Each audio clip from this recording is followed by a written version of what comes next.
سورہ منافقون۔ اعوذ باللہ من الشیطان الرجیم، بسم اللہ الرحمن الرحیم۔ اللہ نہایت رحمت والے بے حد رحم فرمانے والے کے نام سے۔ جب منافق آپ کے پاس آتے ہیں تو کہتے ہیں ہم گواہی دیتے ہیں کہ بے شک ضرور آپ اللہ کے رسول ہیں، اور اللہ جانتا ہے کہ یقیناً ضرور آپ اللہ کے رسول ہیں، اور اللہ گواہی دیتا ہے کہ بے شک منافق ضرور جھوٹے ہیں۔ انہوں نے اپنی قسموں کو ڈھال بنا لیا، پھر لوگوں کو اللہ کی راہ سے روکا، بے شک وہ بہت ہی برے کام کر رہے ہیں۔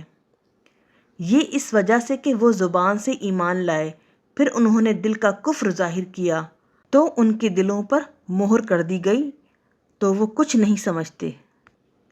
اور اے مخاطب، جب تو انہیں دیکھے تو ان کے قد و قامت تجھے پسندیدہ نظر آئیں، اور اگر وہ بات کریں تو ان کی بات تو غور سے سنے، گویا وہ لکڑی کی شہتیریں ہیں دیوار کے سہارے کھڑی کی ہوئی۔ ہر اونچی آواز کو وہ اپنے اوپر سمجھتے ہیں، وہی سخت زہریلے دشمن ہیں، تو ان سے بچتے رہو، ان پر اللہ کی مار، کہاں بھٹکتے پھرتے ہیں۔ اور جب ان سے کہا جائے آؤ اللہ کے رسول تمہارے لیے مغفرت طلب کریں، تو ازراہ تمسخر اپنے سر مٹکاتے ہیں، اور آپ انہیں دیکھتے ہیں کہ وہ تکبر کرتے ہوئے آپ سے رکتے ہیں۔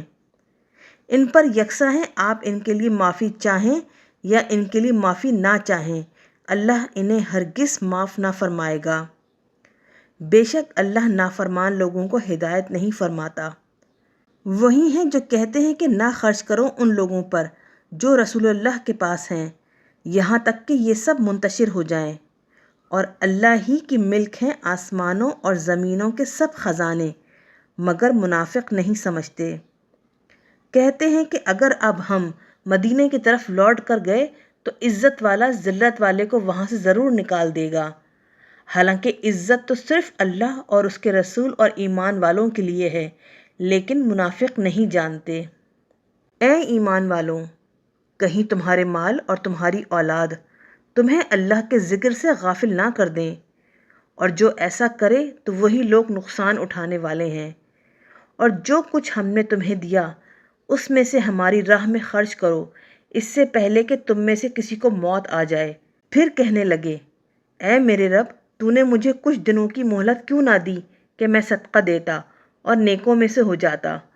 اور اللہ کسی شخص کو ہرگز مہلت نہ دے گا جب اس کی مقرر کی ہوئی مدت آ جائے، اور اللہ خوب خبردار ہے ان سب کاموں سے جو تم کرتے ہو۔